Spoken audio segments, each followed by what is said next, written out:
आप में से बहुत सारे लोग ऐसे होंगे जो अपने बच्चों का कभी डेंटल चेकअप करवाते ही नहीं है।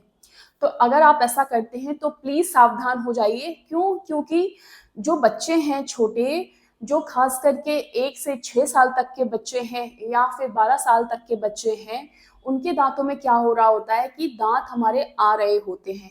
ठीक है, उनको इतना पता नहीं चलता है कि क्लीन कर रहे हैं नहीं कर रहे हैं, अच्छे से ब्रश कर रहे हैं नहीं, उनको इतनी समझ नहीं होती है। तो सबसे पहली चीज तो आप अपनी निगरानी में ही उनको ब्रश करवाएं, और 2 टाइम आप ब्रश करवाएं उनको। साथ ही साथ जो है, अगर आप रेगुलर डेंटल चेकअप करवाते रहेंगे तो इससे क्या है कि आपको पता चल जाएगा कि उनके दांतों में कीड़ा लग रहा है, पस पड़ गया है, या फिर दांत हिल रहे हैं। और ऐसा तो नहीं है कि पक्के दांत जो हैं वो आ गए हैं, परमानेंट टीथ आ गए हैं, और जो दूध के दांत हैं वो अभी गिरे ही नहीं है। अगर दूध के दांत गिरे नहीं हैं और पक्के दांत आ गए हैं, पूरी तरह से आ गए हैं और वो गिरा नहीं है, तो इसका मतलब है जो नया दांत आया है वो अपनी जगह पर नहीं आएगा, टेढ़ा आएगा।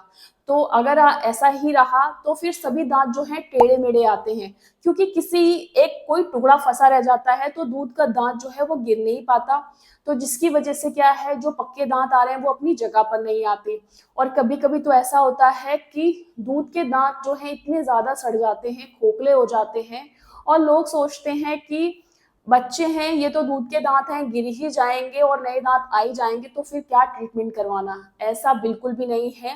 अगर आप ऐसा कर रहे हो तो बच्चों के दांतों के अंदर इतने ज्यादा खोखला हो जाते हैं कि उसके अंदर पस पड़ जाता है, और जिससे क्या होगा कि जो उसके नीचे पक्का दांत आ रहा है वो इसको इफेक्ट करेगा, उसके अंदर इन्फेक्शन करेगा। और लगातार उसमें से अगर पस निकल रहा है, जिस दांत में पस पड़ गया है, तो वो पस जो है उनके मुंह के अंदर जा रहा है, यानी कि बैक्टीरिया अंदर भी ले रहा है। तो फिर इससे उसको कई टाइप की बीमारियां भी हो सकती हैं। तो इसीलिए समय रहते हर 6 महीने पे आप अपने बच्चों का डेंटल चेकअप जरूर कराएं, और अगर किसी ट्रीटमेंट की नीड है तो वो ट्रीटमेंट भी जरूर कराएं। तो इसी तरह से अपने बच्चों का, अपने दांतों का ख्याल रखिए। Thank you.